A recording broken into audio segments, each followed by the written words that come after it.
انسان کے اندر ایک یہ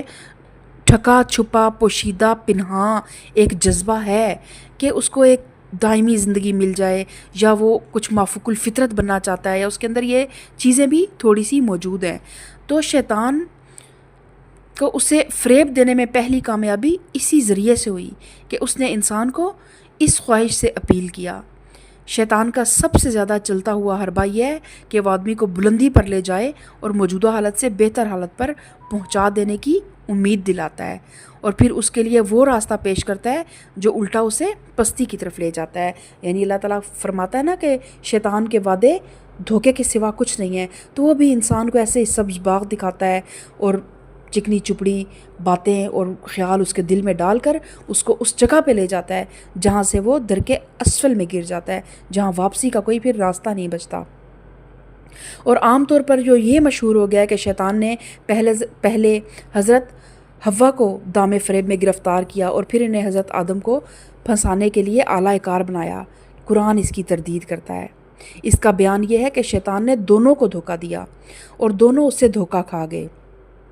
بظاہر یہ بہت چھوٹی سی بات معلوم ہوتی ہے، لیکن جن لوگوں کو معلوم ہے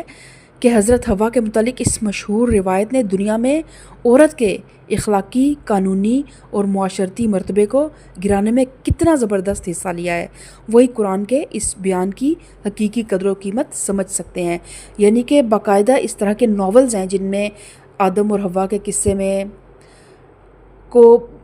بیس بنا کر مرد جو ہیں وہ عورت کو بلیم کرتا ہے کہ تمہاری وجہ سے میں جنت میں بے دخل ہوا۔ تو حقیقت کیا ہے کہ دونوں ہی اس دھوکے کا شکار ہوئے تھے، اور یہ گمان کرنے کے لیے کوئی معقول وجہ موجود نہیں ہے کہ شجر ممنوعہ کا مزہ چکھتے ہی آدم اور حوا کے ستر کا کھل جانا اس درخت کی کسی خاصیت کا نتیجہ تھا۔ در حقیقت یہ اللہ تعالیٰ کی نافرمانی کے سوا کسی اور چیز کا نتیجہ نہ تھا۔ اللہ تعالیٰ نے پہلے ان کا ستر اپنے انتظام سے ڈھانپا ہوا تھا۔ جب انہوں نے حکم کی خلاف ورزی کی تو اللہ کی حفاظت ان سے ہٹا لی گئی، ان کا پردہ کھول دیا گیا اور انہیں خود ان کے اپنے نفس کے حوالے کر دیا گیا کہ اپنی پردہ پوشی کا خود انتظام کریں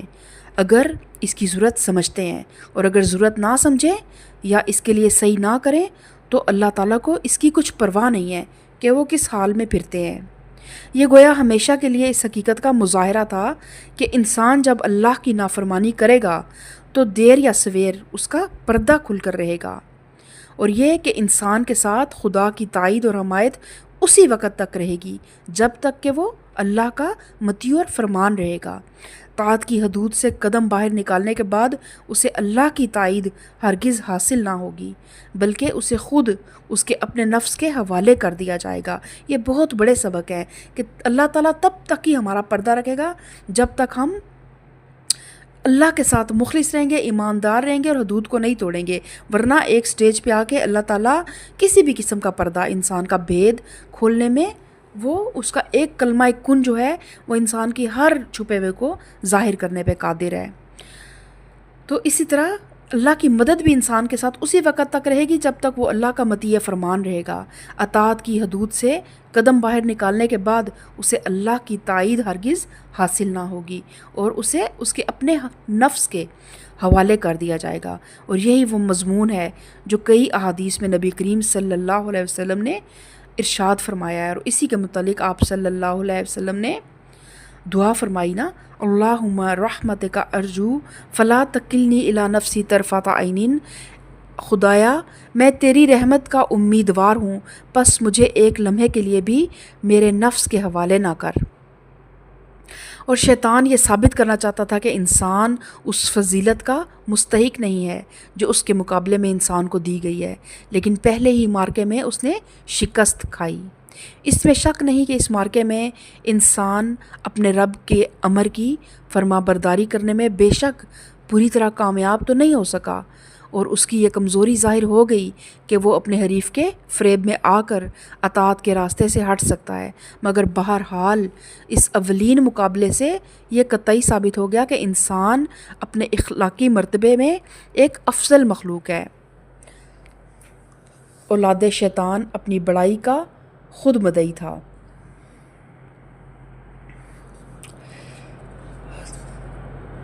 شیطان جو تھا وہ اپنی بڑائی کا خود مدعی تھا، اور انسان اس نے کبھی یہ دعویٰ نہیں کیا، اس نے خود اپنے آپ سے یہ دعویٰ کبھی نہیں کیا، بلکہ بڑائی اسے دی گئی، اللہ نے خود اس کو دی۔ دوسرا یہ کہ شیطان نے خالص غرور اور تکبر کی بنا پر اللہ کے امر کی نافرمانی آپ اپنے اختیار سے کی، اور انسان نے جو نافرمانی کی نا، وہ اس نے خود اختیار نہیں کی تھی، بلکہ شیطان کے بہکانے سے وہ اس میں مبتلا ہو گیا تھا۔ ثالثاً، انسان نے شر کی کھلی دعوت کو قبول نہیں کیا، بلکہ داعی شر کو داعی خیر بن کر اس کے سامنے آنا پڑا۔ وہ پستی کی طلب میں نہیں گیا، بلکہ اس دھوکے میں مبتلا ہو کر گیا کہ یہ راستہ اسے بلندی کی طرف لے جائے گا۔ چوتھا یہ کہ شیطان کو تنبیہ کی گئی تو وہ اپنے قصور کا اعتراف کرنے اور بندگی کی طرف پلٹ آنے کی بجائے نافرمانی پر اور زیادہ جم گیا، اور جب انسان کو اس کے قصور پر متنبہ کیا گیا تو اس نے شیطان کی طرح سرکشی نہیں کی، بلکہ اپنی غلطی کا احساس ہوتے ہی وہ نادم ہو گیا، اور اپنے قصور کا اعتراف کر کے بغاوت سے اطاعت کی طرف پلٹ آیا، اور معافی مانگ کر اپنے رب کے دامن رحمت میں پناہ ڈھونڈنے لگا۔ اس لیے کہتے ہیں نا کہ جو غلطی کر نہیں سکتا وہ فرشتہ ہے، اور جو غلطی کر کے اس پہ ڈٹ جائے وہ شیطان ہے، اور جو غلطی کر کے واپس پلٹ آئے، توبہ اور استغفار کر رہے، وہی انسان ہے۔ تو غلطیوں کا ہو جانا، انسان ہونے کے ناطے ہم خطا کے پتلے ہیں،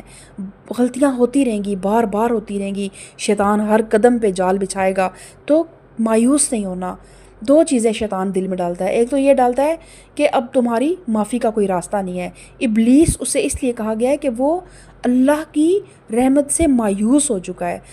اور اسے پتہ ہے کہ میرے لیے معافی کے دروازے بند ہو چکے ہیں، لیکن انسان کبھی اللہ کی رحمت سے مایوس نہیں ہونا چاہیے۔ انسان کو جتنی بھی غلطی ہو جائے توبہ کریں صدقے دل سے، اور دوبارہ اس غلطی کا اعادہ نہ کریں، اپنے گناہ پہ شرمندہ ہوں اور اس گناہ کو نیکیوں سے مٹانے کی کوشش کریں، کیونکہ آپ صلی اللہ علیہ وسلم کی حدیث مبارکہ کا مفہوم ہے کہ نیکیاں جو ہے نا وہ گناہوں کو مٹا دیتی ہیں۔ تو اس لیے اگر کوئی غلطی ہو جائے تو فوراً صدقہ کریں، خیرات کریں، 2 نفل پڑھ کے اللہ تعالیٰ سے استغفار کریں، کوئی نیکی کا کام کر لیں تو اللہ تعالیٰ معاف کرنے والا ہے۔ اس طرح شیطان کی راہ اور وہ راہ جو انسان کے لائق ہے، دونوں ایک دوسرے سے بالکل متمیز ہو گئی، بالکل پتہ چل گیا، کلیئر ہو گئی کہ اب کون سا راستہ شیطان کا ہے اور کون سا راستہ انسان کا ہے۔ خالص شیطانی راہ یہ ہے کہ بندگی سے منہ موڑے، اللہ کے مقابلے میں سرکشی اختیار کرے، اور منع کیے جانے کے باوجود پورے استکبار کے ساتھ اپنے باغیانہ طرز عمل پر اصرار کرتا چلا جائے، اور جو لوگ طاعت کی راہ پر چل رہے ہوں ان کو بھی بہکائے اور معصیت کی راہ پر لانے کی کوشش کرے، بخلاف اس کے جو راستہ انسان کے لائق ہے وہ یہ ہے کہ اول تو وہ شیطانی اغوا کی مزاحمت کرے، اور اپنے اس دشمن کی چالوں کو سمجھنے اور ان سے بچنے کے لیے ہر وقت چوکنا رہے، لیکن اگر کبھی اس کا قدم بندگی اور اطاعت کی راستے سے ہٹ بھی جائے تو اپنی غلطی کا احساس ہوتے ہی ندامت اور شرمساری کے ساتھ فوراً اپنے رب کی طرف پلٹے اور اس قصور کی تلافی کر دے جو اس سے سرزد ہو گیا۔ یہی وہ سبق ہے جو اللہ تعالیٰ اس قصے سے یہاں دینا چاہتا ہے، اور یہاں یہ ذہن نشین کرانا مقصود ہے کہ جس راہ پر تم لوگ جا رہے ہو یہ شیطان کا راہ ہے۔ دیکھیں اہل مکہ کا ذکر ہو رہا تھا نا کہ اللہ تعالیٰ سورہ انعام میں بھی اہل مکہ سے خطاب کر رہا تھا، اور پھر یہاں پر بھی اللہ تعالیٰ نے ایک اوورال پوری انسانیت سے خطاب کیا، یہود سے خطاب کیا، اور پھر بنی آدمہ سے اللہ تعالیٰ نے خطاب کیا، اور ان پورے نوع انسانی کو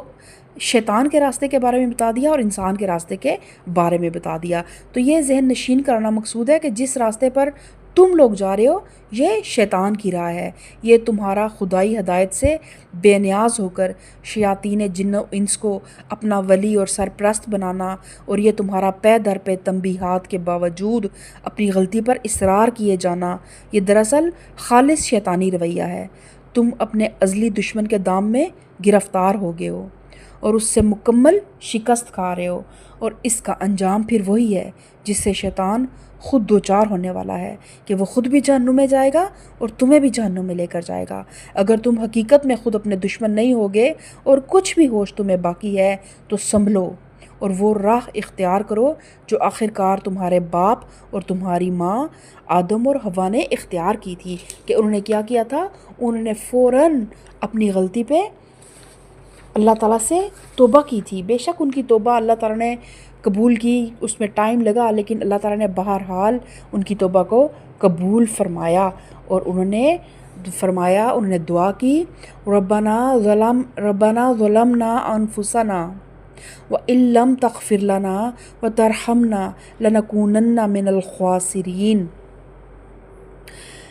دونوں بول اٹھے، اے رب ہم نے اپنے اوپر ستم کیا، اب اگر تو نے ہم سے درگزر نہ فرمایا اور رحم نہ کیا تو یقیناً ہم تباہ ہو جائیں گے۔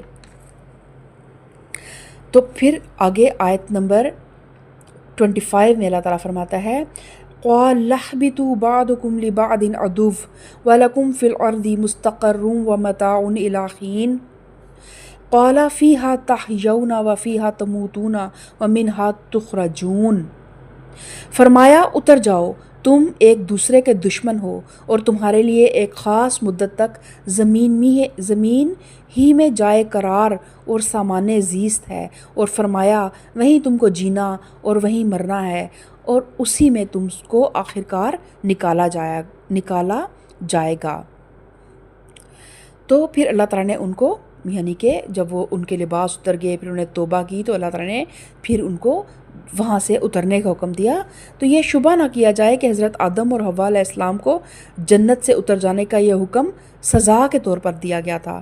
قرآن پاک میں کئی مقامات پر اس کی تصریح کی گئی ہے کہ اللہ تعالیٰ نے ان کی توبہ قبول کر لی اور انہیں معاف کر دیا، لہٰذا اس حکم میں سزا کا کوئی پہلو نہیں ہے، بلکہ اس منشا کی تکمیل ہے جس کے لیے انسان کو پیدا کیا گیا تھا۔ اور منشا کیا تھا؟ ہم نے سورہ بقرہ میں پڑھا کہ اللہ تعالیٰ نے فرشتوں سے کہا، وَإِذْ قَالَ رَبُّكَ إِنِّي جَاعِلٌ فِي الْأَرْضِ خلیفہ، کہ میں زمین میں اپنا خلیفہ بنانے لگا ہوں۔ اور پھر وہ فرشتوں نے کہا کہ کیا آپ زمین میں اس کو اپنا خلیفہ بنائیں گے جو خون بہائیں گے؟ تو یہ اللہ تعالیٰ نے کا پہلے ایک فیصلہ تھا شروع سے ہی، لیکن کچھ عرصے کے لیے ان کو وہ جنت جو ان کی ایک فائنل ڈیسٹینیشن تھی اس میں بھی ان کو رکھا، تاکہ انہیں پتہ ہو کہ ہم نے کچھ عرصے کے لیے اس دنیا میں جانا ہے، زمین پہ زندگی گزارنی ہے، وہ ہمارا ایک ٹیسٹنگ ٹائم ہے، اس کے بعد ہماری آخری منزل یہی ہے۔ تو یہ اللہ تعالیٰ نے سزا کے طور پہ انسان کو یا حضرت آدم اور حوا کو زمین پر نہیں بھیجا۔ پھر اللہ تعالیٰ فرماتا ہے،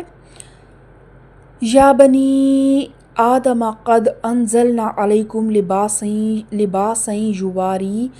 سوآتکم وریشا ولباس التقوی ذالک خیر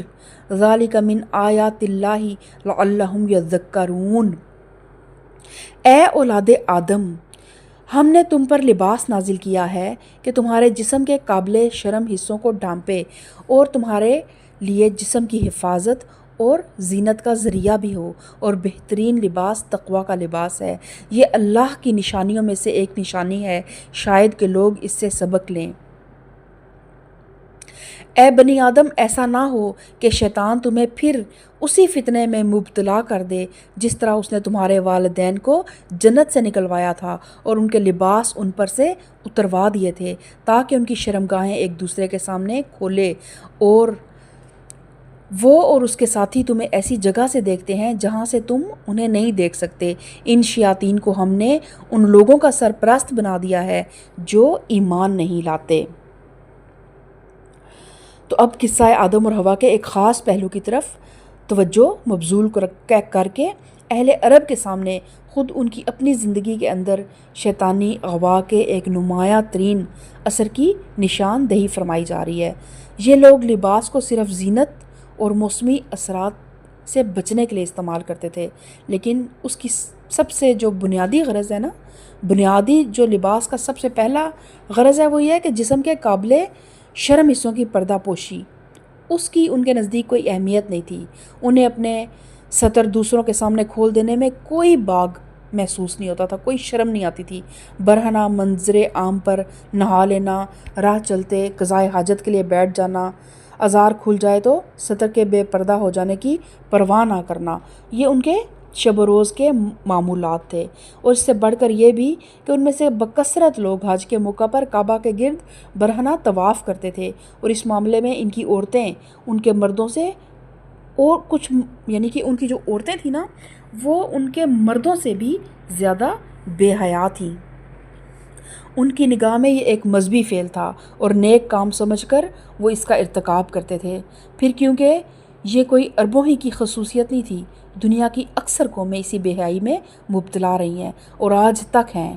اس لیے خطاب اہل عرب کے لیے خاص نہیں بلکہ عام ہے، اور سارے بنی آدم کو متنبہ کیا جا رہا ہے کہ دیکھو یہ شیطانی اغوا کی ایک کھلی ہوئی علامت ہے کہ تمہاری زندگی میں جو موجود ہے، تم نے اپنے رب کی رہنمائی سے بے نیاز ہو کر، اس کے رسولوں کی دعوت سے منہ موڑ کر اپنے آپ کو شیطان کے حوالے کر دیا، اور اس نے تمہیں انسانی فطرت کے راستے سے ہٹا کر اس بے حیائی میں مبتلا کر دیا جس میں وہ پہلے تمہاری ماں اور تمہارے باپ کو مبتلا کرنا چاہتا تھا۔ اس پر غور کرو تو یہ حقیقت تم پر کھل جائے گی کہ رسولوں کی رہنمائی کے بغیر تم اپنی فطرت کے ابتدائی مطالبات تک نہیں پہنچ سکتے اور نہ ان کو پورا کر سکتے ہو۔ تو آج کا لیکچر ہمارا یہیں تک ہم رکھیں گے، اور مزید اس کے اوپر ہم ڈسکشن انشاءاللہ اگلے لیکچر میں کریں گے۔ لیکن اس لیکچر میں بھی بہت سی باتیں، بہت سی سمجھ لیں کہ ایسی باتیں ہیں جو ہماری نئی نسل کے لیے خصوصاً بہت ضروری ہیں، جنہیں یہ لگتا ہے کہ اگر وہ اپنے حسن کو لوگوں کے سامنے نہیں دکھائیں گے تو شاید ان کی ویلیو نہیں ہوگی، یا ان کو اپنی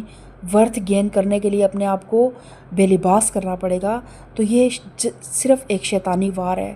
ہر وہ عورت باوقار ہے جو اپنے آپ کو چھپا کے رکھتی ہے اور اپنے آپ کو، کیونکہ اللہ تعالیٰ نے کیا فرمایا کہ شیطان کے ساتھی تمہیں وہاں سے دیکھتے ہیں جہاں سے تم انہیں نہیں دیکھ سکتے، اور یہ باتیں برحق ہیں، ہمیں یہ چیزیں نظر نہیں آتی ہیں، لیکن واقعی آج کل یہ جتنی بھی بیماریاں، نفسیاتی مسائل ہیں، یہ اسی وجہ سے ہیں کہ ہم لوگ اپنی ان چیزوں کا خیال نہیں رکھتے، اور یہی چیزیں ہمیں تنگ کر رہی ہوتی ہیں۔ انشاءاللہ یہ ایک بہت ڈیپ جو ہے وہ ٹاپک ہے، اس کے اوپر بھی انشاءاللہ کچھ لیکچرز بھی ریکارڈ کریں گے، اور کچھ مزید اس کے بارے میں